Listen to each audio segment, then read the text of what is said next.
Իրականում եկեղեցու գործերին որևէ մեկը չի միջամտում եւ երկրորդ կողմը մեդալի այն է, որ եկեղեցին ունենալով մեծ դեր մեր քաղաքացիների կյանքում իրականում տալիս է հնարավորություն քաղաքացիներին ոչ թե միջամտելու, այլ որոշելու, թե ինչ կերպ վարվեն կոնկրետ իրավիճակում։ Հիմա ես ինչպես կարող եմ մեկնաբանել այն ինչ տեղի է ունենում։ Մեկնաբանեցի այնպես ինչպես կարող եմ։ Կիրիլի խորհրդականի այս հայտարարությունը դուք միջամտություն համարում եք Հայաստանի ներքին գործերին։ Ես չեմ կարող մեկնաբանել արտասահմանյան գործիչների արարքները։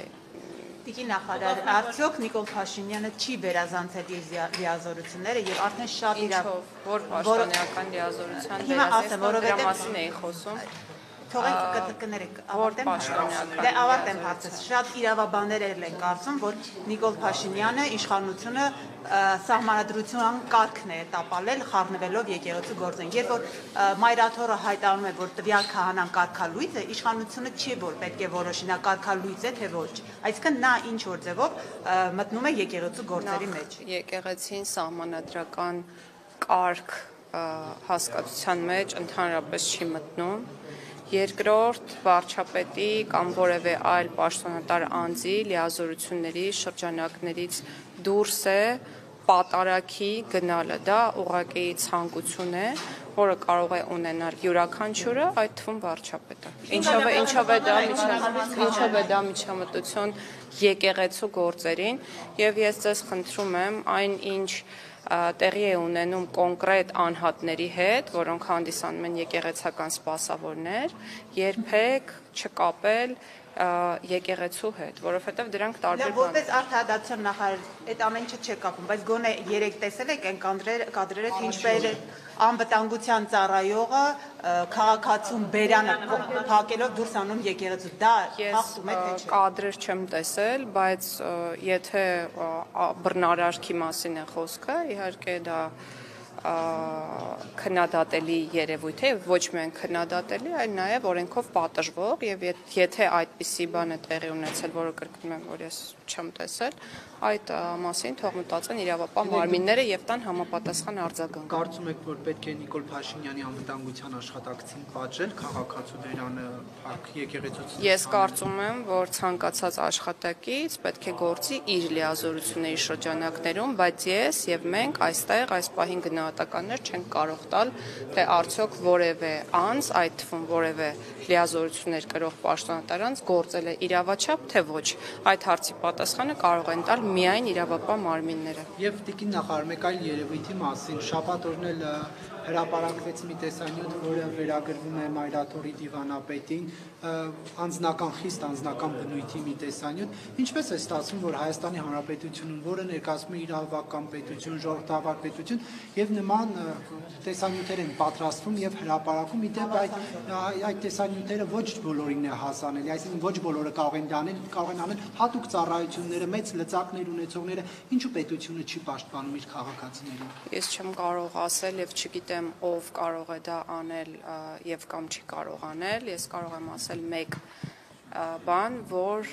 երևույթը ուղղակի անընդունելի է, անձնական կյանքին ցանկացած միջամտություն,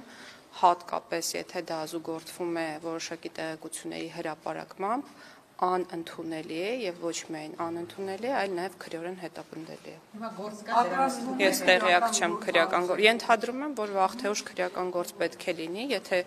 իրապես խոսքը անձնական կամ ընտանեկան գաղտնի կազմող տեղեկությունների հրապարակման մասին է, եւ եթե տեսանյութը fake չէ, ապա ես կարծում եմ, որ անձինք պետք է պարտադիր հաղորդում ներկայացնեն եւ պարտադիր պետք է քրեական գործ քննեն։ Դիմադիրները նշում են, որ գաղտնալսումներ են վերջի շրջանում, արդյոք չի մտահոգում ձեր դեպքը եւ չեք զբաղվում դրանով։ Համատարած Ես ինչով պետք է զբաղվեմ գաղտնալսումներով, խնդրում եմ էլի եթե կարելի է մի քիչ ներքև։ Ինչով պետք է զբաղվեմ ես գաղտնալսումները իրականացվում են կոնկրետ մարմինների կողմից, կոնկրետ նպատակներին համահունչ, իսկ այդ նպատակները կապվում են միայն հանցագործությունների կանխման կամ բացահայտման հետ։ Այլ պատասխան տալ չեմ կարող եւ չկա այլ բնության մեջ այլ պատասխան եւ պետք է նշեմ մեկ բան եւս, որ որպես օպերատիվ միջամտություն կամ օպերատիվ հետախուզական գործունեության տեսակ կամ միջոցառում ձեր կողմից նշված գաղտնալսումը իրականացվում է կամ կարող է իրականացվել, եթե դա մասնագիտացված մարմնի կողմից է իրականացվում, միայն դատարանի որոշման հիման վրա եւ դա է քաղաքացիների պաշտպանության երաշխիքը, այսինքն արկա է կոնկրետ վերահսկողություն նմանատիպ օպերատիվ հետախուզական միջոցառումներ իրականացնելու նկատմամբ։ Չէ, երաշխիքը դատական վերահսկողությունն է։ Ունենք չգիտեք, այս բանը բոլորից լսում են թե չէ։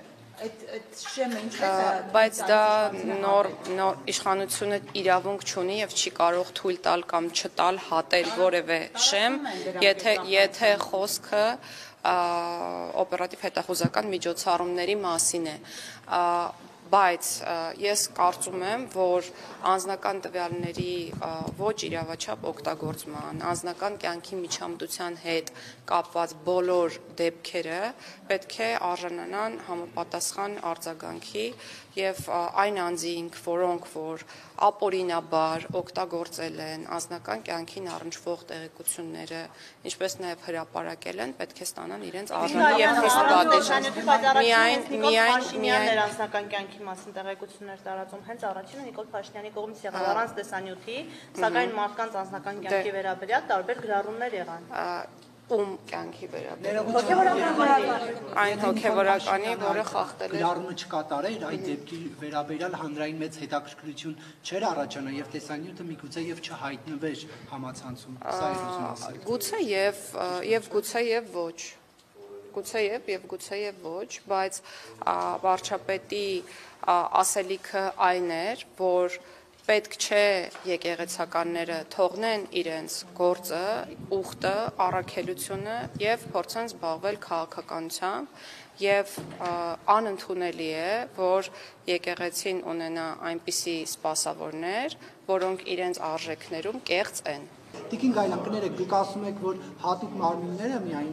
գաղտնալսելու իրավունքի ունեն եւ դա ինչ որ գործառույթների շրջանակներում են։ Կներեք, բայց մենք տեսնում ենք, որ այդ գաղտնալսումները հրապարակվում են իշխանական կամ իշխանամերձ հարթակներում եւ արդեն ակնհայտ է, որ դա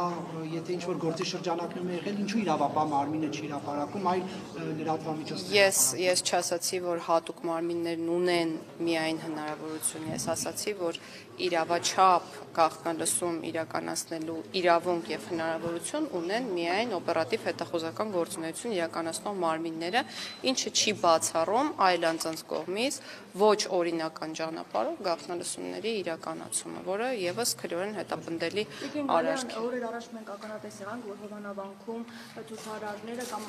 ներկաները հարվածում էին լրագրողներին, սեռական բնույթի հայհոյանքներ հնչեցնում, փոչընդոտում, որպեսզի աշխատանքի լրագրողական մասնագիտական գործունեություն ծավալի,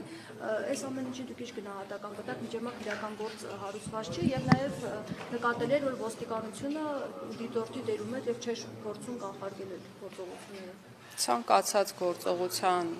որը իրավաչափ չէ, ես վատ եմ վերաբերում։ Դա է իմ գնահատականը։ Քրեական գործ որ հարուցված չէ, այս մասով։ Ես չգիտեմ քրեական գործ հարուցված է թե ոչ, եթե կան համապատասխան հատկանիշներ, վստահ եմ, որ քրեական գործ կհարուցվի։ Դուք գնահատական չեք տալիս։ Ես արդեն տվեցի իմ գնահատականը, ասացի, որ ցանկացած բռնարարքին լիազորությունների ցանկացած վերազանցմանը ես վատ եմ վերաբերվում եւ դա իմ գնահատականն է։ Տիկին նախարար սահմանադրական փոփոխությունների հետ կապված ինչ նորություն կա ինչ։ Նորությունն այն է, որ Սահմանադրական խորհրդի նիստերը հաճախակի են հրավիրվում եւ վերջին նիստի ընթացքում մի քանի հարց դրվել է քվեարկության եւ Սահմանադրական խորհուրդը որոշել է որոշակի ձևակերպումների հետ կապված հարցերը, թե ինչպիսին դրանք պետք է լինեն սահմանադրության տեքստում, մենք առաջիկա 2 շաբաթների ընթացքում արդեն կսկսենք իրազեկման արշավը եւ բոլոր այն դրույթները, որոնց վերաբերյալ այլևս կա խորհրդի քվեարկությունը, մենք կներկայացնենք հանրությանը։ Իսկ հասել եք արդեն բանին հռչակագրին։ Նախաբանը եւ առաջին գլուխը դեռևս չեն քննարկվել, ուստի ոչ, հարցի պատասխանն է ոչ։ Եվ տիկին նախարար, այս հարցը պարբերաբար եմ հնչեցնում, որովհետև անդակ բողոքներ ենք ստանում։ Համաներման կիրառման հետ կապված նախորդ անգամ ասացիք, որ չի նախահատում, հետաքրքրում է, ազատազրկվածներին ինչու չի լինելու։ Որովհետև մենք ցանկանում ենք անհատական մոտեցում ցուցաբերել ազատությունից զրկված անձանց նկատմամբ եւ ոչ թե համընդհանուր կերպով լուծել մարդկանց այսպես ասած խնդիրը, որոնք կատարել են իրավախախտում, որի պատճառով գտնվում են անազատության մեջ, այլ անհատական կերպով փորձել գնահատել իրենց վարքը, օբյեկտիվորեն գնահատել իրենց վարքը, որպեսզի նրանք կարողանան հավակնել պատժից պայմանական վաղակետ ազատվելուն, եւ մենք փորձում ենք զարգացնել այդ գործիքակազմը։ Բայց 18 թվականից այս կողմ կարծեք թե չի եղել, որ վաղաժամկետ ազատեն, խոսքը շատ է եղել, ոչ միայն սմանների դեպքում, ես ուղղակի թվական տվյալներ հիմա չունեմ, բայց մենք անպայման կհրապարակենք, շատ ունենք դեպքեր, երբ անձինք պատժից պայմանական վաղակետ ազատվում են դատարանի որոշումներով։